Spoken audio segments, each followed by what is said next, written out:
ಕೈಗೆ ಬಂದ ತುತ್ತು ಬಾಯಿಗೆ ಸಿಗಲಿಲ್ಲ. ನಮಸ್ಕಾರ ಎಲ್ರಿಗೆ, ಸತ್ಯನಾರಾಯಣ ಸರ್ ಮಾತಾಡ್ತಿರೋದು. ಕುಶಲ ವೀಕ್ಷಣೆ ಸೌಖ್ಯ. Welcome back to Ganesh Karanth TikToks YouTube channel. Thumbnail ನೋಡಿದರೆ ಗೊತ್ತಾಗ್ತದೆ, ನೀವು ಡಿಕೋಡ್ ಮಾಡ್ತೀರಿ. ಕೈಗೆ ಬಂದ ತುತ್ತು ಬಾಯಿಗೆ ಬರಲಿಲ್ಲ ಅಂತ ಹೇಳಿದ್ದಾನೆ ಡಿಕೋಡ್ ಮಾಡ್ತೀರಿ ಅಂತಂದರೆ ಆಸ್ಟ್ರೇಲಿಯಾ 82ಕ್ಕೆ 2 ಇತ್ತು. ಓಕೆ, ನೈಸ್, ಚೆನ್ನಾಗಿ ಆಡ್ತಾ ಇದ್ದಾರೆ ಅಂತ ಅಂದ್ಕೊಂಡಾಗ 91ಕ್ಕೆ 6 ಡಮಾರ್ ಡಮ್ಕಿ ಡಮಾರ್. ಇನ್ನೇನು ಆಲ್ ಔಟ್ ಆಗ್ತದೆ. ಇವತ್ತೇ ಆಸ್ಟ್ರೇಲಿಯಾ ಆಲ್ ಔಟ್ ಆಗ್ತದೆ. ಯದ್ವಾ ತದ್ವಾ ಚಿಕ್ಕ ಮೊತ್ತದ ಒಂದು ಟಾರ್ಗೆಟ್ ನಮಗೆ ಸಿಗ್ತದೆ. ಭಾರತ ಚೇಸ್ ಮಾಡ್ತಾರೆ. MCG ಗ್ರೌಂಡಲ್ಲಿ ಬಾಕ್ಸಿಂಗ್ ಡೇ ಟೆಸ್ಟ್ ಮ್ಯಾಚ್ ಇತ್ತು. 4th test match Bharat win ಆಗ್ತದೆ ಅಂತ ಅಂದ್ಕೊಳ್ತಿದ್ದದ್ದು. ಈಗ 228ಕ್ಕೆ 9 ವಿಕೆಟ್. ಆಸ್ಟ್ರೇಲಿಯಾ 333 ರನ್ಗಳ ಲೀಡ್. ನಾಳೆ ಪುನಃ ಬ್ಯಾಟಿಂಗ್ ಮುಂದುವರಿಸ್ತಾರೆ. ಎಷ್ಟು ಟಾರ್ಗೆಟ್ ಕೊಡ್ತಾರೆ ಅಂತ ಗೊತ್ತಿಲ್ಲ. ಭಾರತ ಚೇಸ್ ಮಾಡ್ಲಿಕ್ಕಾಗ್ತದೆ. 300+ ಅಂತಂದರೆ ಯಾಕೋ ಭಾರಿ ಅಲ್ಲ, ಸಿಕ್ಕಾಪಟ್ಟೆ ಟೆನ್ಷನ್ ಆಗ್ತಾ ಉಂಟು. ಮ್ಯಾಚ್ ಸದ್ಯಕ್ಕೆ ಆಸ್ಟ್ರೇಲಿಯಾ ಕೈಯಲ್ಲಿ ಉಂಟು. ಎಸ್, ಭಾರತ ನಿನ್ನೆಯ 358ಕ್ಕೆ 9 ವಿಕೆಟ್ ಕಳೆದುಕೊಂಡಿದ್ರು. ಬ್ಯಾಟಿಂಗ್ ಮುಂದುವರಿಸಿದ್ರು. 11 ರನ್ ಮಾತ್ರ ಪೇರಿಸಲಿಕ್ಕಾಯಿತು. 105 ರನ್ಗಳ ಲೀಡ್, ದೊಡ್ಡ ಲೀಡೆ. ಬಟ್ ಯದ್ವಾ ತದ್ವಾ ಏನು ಲೀಡ್ ಸಿಗ್ಬೋದು ಅಂತ ಅಂದ್ಕೊಂಡಿದ್ದೇವಲ್ಲ, ಹಾಗೆ ಆಗಲಿಲ್ಲ. 105 ರನ್ಗಳ ಲೀಡ್ ಸಿಕ್ಕಿತ್ತು. ಏನು ಒಂದು ಸ್ಯಾಮ್ ಅವರು ಓಪನರ್ ಹೀಗೆಲ್ಲ ಮಾಡ್ತಿದ್ರಲ್ಲ, ಬುಮ್ರಾ ಅವರಿಗೆ ಫಸ್ಟ್ ಇನ್ನಿಂಗ್ಸಲ್ಲಿ ಯದ್ವಾ ತದ್ವಾ ರ್ಯಾಂಪ್ ಶಾಟ್ ಎಲ್ಲ ಹೊಡೆದು 6-4 ಎಲ್ಲ ಹೊಡೆದು ಆ ಬುಮ್ರಾ ಒಂದು ಪ್ರತಿಷ್ಠೆಗೆ ಒಂದು ಸಣ್ಣ ಮಟ್ಟಕ್ಕೆ ಇದೆಂತ ಮಾರೆ, ನಾನು ಆರ್ಡಿನರಿ ಬೌಲರಾ, ನನ್ನನ್ನು ಈ ಥರ ಟ್ರೀಟ್ ಮಾಡ್ತಿದ್ದೇನಲ್ಲ ಅಂತ ಅನಿಸಿರ್ಬೋದು ಬುಮ್ರಾ ಅವರಿಗೆ.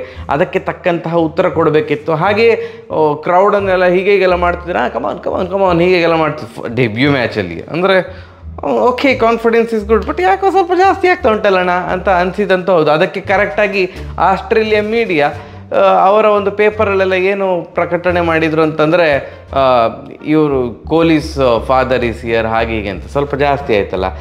ಆಸ್ಟ್ರೇಲಿಯಾ ಮೀಡಿಯಾಗೆ ಇದರಿಂದ ಏನು ಸ್ವಲ್ಪ ಫರಕ್ ಆಗೋದಿಲ್ಲ. ಬಟ್ ಪಾಪ ಆ ಡೆಬ್ಯೂಟೆಂಟ್ ಇದು ಕರಿಯರ್ ಹಾಳಾಗ್ತದೆ. ಇವ್ರು ಹೀಗೆ ಕೊಹ್ಲೀಸ್ ಫಾದರ್ ಈಸ್ ಹಿಯರ್ ಅಂತೆಲ್ಲ ಹಾಕಿ ಅವ ಎಲ್ಲಿಯಾದ್ರೂ ಅಪ್ಪಿ ತಪ್ಪಿ if he is N average player ಅಂದರೆ ಮುಂದೆ ಹೋಗ್ತಾ ಆ್ಯಾವ್ರೇಜ್ ಪರ್ಫಾರ್ಮೆನ್ಸ್ ಕೊಟ್ಟರೆ ಈ ಒಂದು ಪ್ರೆಷರಿಂದಾಗಿ ಅಲ್ಲ, ಪಾಪ ಒಂದು ಭರವಸೆಯ ಆಟಗಾರನ ಕರಿಯರ್ ಹಾಳಾಗ್ತದೆ.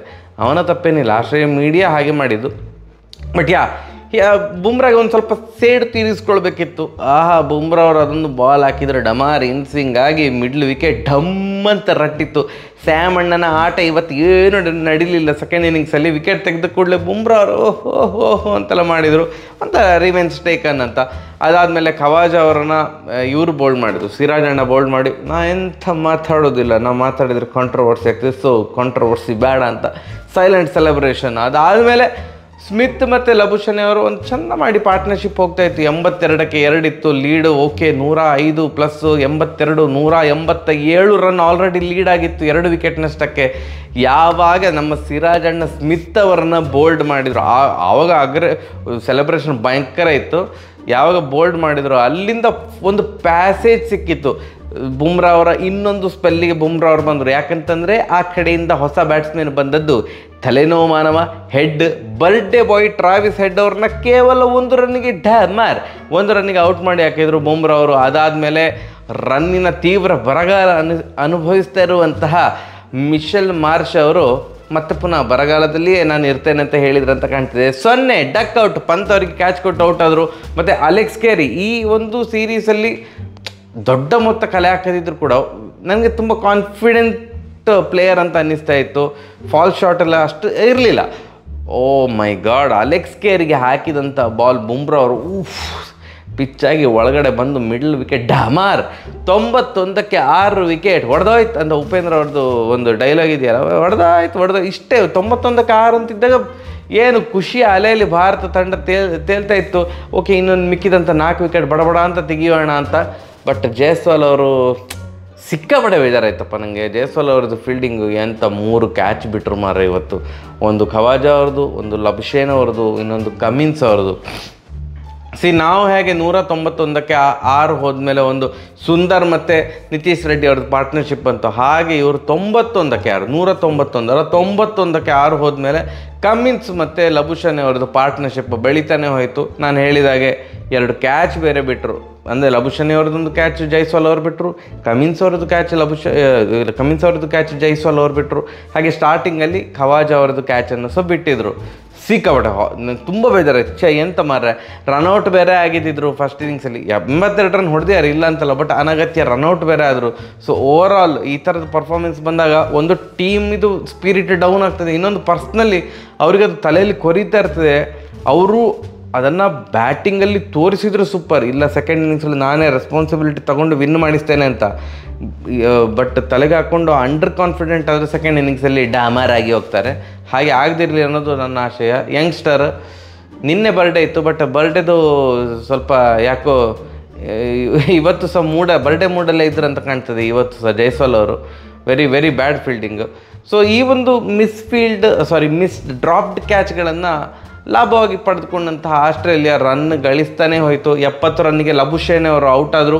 ಸಿರಾಜ್ನ ಸಖತ್ತಾಗಿ ಬಾಲ್ ಮಾಡಿದ್ರು. ಸಿರಾಜ್ನ ಫೈನಲಿ ಬುಮ್ರಾ ಅವರಿಗೆ ಇನ್ನೊಂದು ಎಂಡಿಂದ ಒಂದು ಹೆಲ್ಪ್ ಬೇಕಂತ ಹೇಳ್ತಾ ಇದ್ದೇವಲ್ಲ, ಸಿರಾಜ್ ಅಣ್ಣ ಒಂದು 3 ವಿಕೆಟ್ ತೆಗೆದ್ರು, ಬುಮ್ರಾ ಅವರು 4 ವಿಕೆಟ್ ತೆಗೆದ್ರು.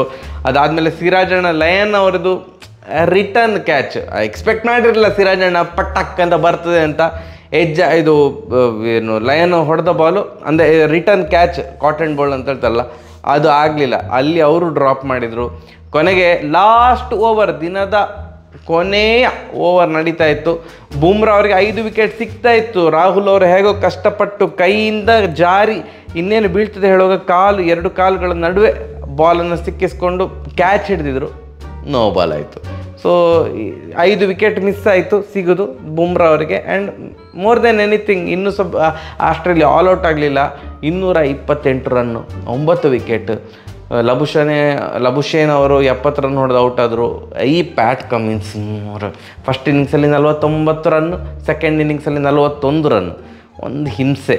ಅವನ 41 ರನ್ ಹೊಡೆದು ಪ್ಯಾಟ್ ಕಮಿನ್ಸ್ ಅವರು ಔಟ್ ಆದರೆ ನಥನ್ ಲಯನ್ ಅವರು 41 ರನ್ ಹೊಡೆದು ನಾಟ್ ಔಟ್ ಮಾರ. 54 ಬಾಲ್ಗೆ 41 ರನ್ನು. ಆ್ಯಂಡ್ ಈ ಒಂದು ಜೋಡಿ ಕೊನೆಯ ವಿಕೆಟಿಗೆ ಬೋಲ್ಯಾಂಡ್ ಹಾಗೂ ನಥನ್ ಲಯನ್ ಅವರು 18 ಓವರ್ ಆಡಿದ್ದಾರೆ. ಇನ್ನೂ ಸಹ ವಿಕೆಟ್ ಬೀಳ್ತಾ ಇಲ್ಲ. ಇದೇ ಪ್ರಾಬ್ಲಮ್ ಇಂಡಿಯಾದ. ನಾನು ಕ್ರಿಕೆಟ್ ನೋಡಲಿಕ್ಕೆ ಸ್ಟಾರ್ಟ್ ಮಾಡಿದಾಗಿಂದ ಸಹ ಇದ್ದೇ ಪ್ರಾಬ್ಲಮ್. ಫಸ್ಟ್ 6 ವಿಕೆಟ್ 7 ವಿಕೆಟ್ ತೆಗಿತಾರೆ, ಮತ್ತೆ ಒಂದು ಒದ್ದಾಡ್ತಾರೆ. ಯಾಕೆ ಕಮಾನ್ ಯಾರ್, ಲಾಸ್ಟ್ 3 ವಿಕೆಟ್ ತೆಗಿಲಿಕ್ಕೆ ಒಂದು ಯಾಕೆ? ಅದು ಈಗೀಗಲ್ಲ, ನಾನು ನೋಡ್ತಾ ಬರ್ತೀನಲ್ಲ ಆವಾಗಿಂದನೂ ಹಾಗೆ. I don't know why. ಅದು ತುಂಬ ತೊಂದರೆ ಕೊಡ್ತದೆ. ಈಗ ನೋಡಿ, MCG ಗ್ರೌಂಡಲ್ಲಿ ಹೈಯೆಸ್ಟ್ ರನ್ ಚೇಸ್ ಆಗಿರುತ್ತೆ. ಟಾರ್ಗೆಟ್ ಒಂದು ಸಕ್ಸಸ್ಫುಲ್ ಚೇಸ್ 332. ಈಗ ಲೀಡ್ ಆಲ್ರೆಡಿ 333 ಇದೆ. ಕಮೆಂಟಲ್ಲಿ ಬರ್ತದೆ ಇಲ್ಲ ಚೇಸ್ ಮಾಡ್ತೇವೆ ಅಂತ. ಬಟ್ ಸ್ವಲ್ಪ ನೋಡಿ, ಫಸ್ಟ್ ಟೆಸ್ಟ್ ಇದು ಸೆಕೆಂಡ್ ಇನ್ನಿಂಗ್ಸಲ್ಲಿ ನಮ್ಮ ಬ್ಯಾಟಿಂಗ್ ಕ್ಲಿಕ್ ಆಯಿತು ಬಿಟ್ಟರೆ. ಫಸ್ಟ್ ಟೆಸ್ಟ್ ಇದು ಫಸ್ಟ್ ಇನ್ನಿಂಗ್ಸಲ್ಲಿ ಆಗಲಿಲ್ಲ, ಸೆಕೆಂಡ್ ಟೆಸ್ಟ್ 2 ಇನ್ನಿಂಗ್ಸಲ್ಲಿ ಆಗಲಿಲ್ಲ, ಥರ್ಡ್ ಟೆಸ್ಟಲ್ಲಿ ಕೂಡ ಬ್ಯಾಟಿಂಗ್ ಕ್ಲಿಕ್ ಆಗಲಿಲ್ಲ, ಫೋರ್ತ್ ಟೆಸ್ಟಲ್ಲಿ ಕೂಡ ಫಸ್ಟ್ ಇನ್ನಿಂಗ್ಸೇನೆ ಕ್ಲಿಕ್ ಆಗಲಿಲ್ಲ. ಅದು ನಿತೀಶ್ ರೆಡ್ಡಿ ಮತ್ತು ಸುಂದರ್ ಅವರು ಹೋರಾಟ ಪ್ರದರ್ಶನ ಮಾಡಿದ್ರು. ಇಲ್ಲ ಇದ್ರೆ ಓವರಾಲ್ ನೋಡಿದರೆ ಬ್ಯಾಟಿಂಗ್ ಕ್ಲಿಕ್ ಆಗಲಿಲ್ಲ.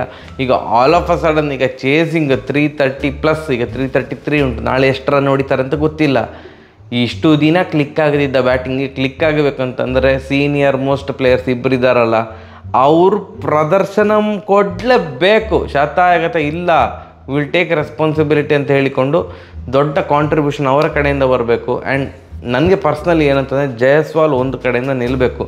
ಸಿಕ್ಕಾಪಟ್ಟೆ ಕ್ಯಾಲಿಬರ್ ಇರುವಂಥ ಆಟಗಾರ, ಟೆಕ್ನಿಕಲಿ ಸೂಪರ್ ಪ್ಲೇಯರು, ಯಾವ ಕ್ಷಣದಲ್ಲಿ ಬೇಕಾದರೂ ಸಹ ಗೇರನ್ನು ಸ್ವಿಚ್ ಮಾಡುವಂಥ ಆಟಗಾರ ಜಯಸ್ವಾಲು. ಆ್ಯಂಡ್ ಪಂತ್ ಪ್ಲೀಸ್ ಯಾರ್, ಆರ್ಥೋಡಾಕ್ಸ್ ಕ್ರಿಕೆಟ್ ಆಡಿ ಸಾಕು, ಅನ್ಆರ್ಥೋಡಾಕ್ಸ್ ಕ್ರಿಕೆಟ್ ಬೇಡ. ಅನ್ಆರ್ಥೋಡಾಕ್ಸ್ ಆಯಿತು, ಶಾರ್ಟ್ ಹೊಡಿತೀರಾ ಸರಿ, ಫೈನ್ ಲೆಗ್ ಕಡೆಗೆ ಮಲಗಿ ಎಲ್ಲ ಹೊಡಿತಾರಲ್ಲ, ಫೈನ್ ಲೆಗ್ ಎಲ್ಲಿಯಾರು ಒಳಗಡೆ ಇದ್ದರೆ, ಆ ಥರ್ಡ್ ಮ್ಯಾನೆಲ್ಲ ಒಳಗಡೆ ಇದ್ದರೆ ನೀವು ಹೊಡೀರಿ ಅಪ್ಪ, ಮಲಗಿ ಏನೊಂದು ಹೊಡೀರಿ. ಎಲ್ಲ ಫೀಲ್ಡರ್ ಅಲ್ಲಿರುವಾಗ ಅಂದರೆ ಆವಾಗ ಖಂಡಿತ ಗವಾಸ್ಕರ್ ಬೈದಿರೋದ್ರಲ್ಲಿ ಏನು ತಪ್ಪಿಲ್ಲ. ಯಾಕಂತಂದರೆ ಸೀರೀಸ್ ಆಗ್ತಾ ಇರೋದೇ ಅವರ ಹೆಸರಲ್ಲಿ ಅಲ್ಲ, border Gavaskar trophy. So Gavaskar obviously legend. So ಅವರ ಮಾತನ್ನು ಒಪ್ತೇನೆ. ಅವರು ಸ್ಟುಪಿಡ್ ಶಾರ್ಟ್ ಅಂತ ಹೇಳಿ ಬೈದದ್ದು ನಾವು ಒಪ್ಕೊಳ್ತೇನೆ. ಐ ಹೋಪ್ ಪಂತ್ ಈ ಸೀರೀಸಲ್ಲಿ ಏನು ಅಂಥದ್ದೇ ಪ್ರದರ್ಶನ ಬರಲಿಲ್ಲ.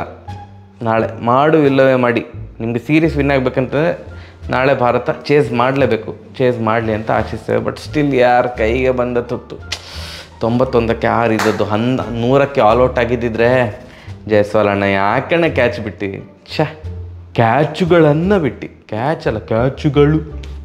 ಸರಿ, ಹಾಗಾದ್ರೆ ಬರುವ ನಮಸ್ಕಾರ.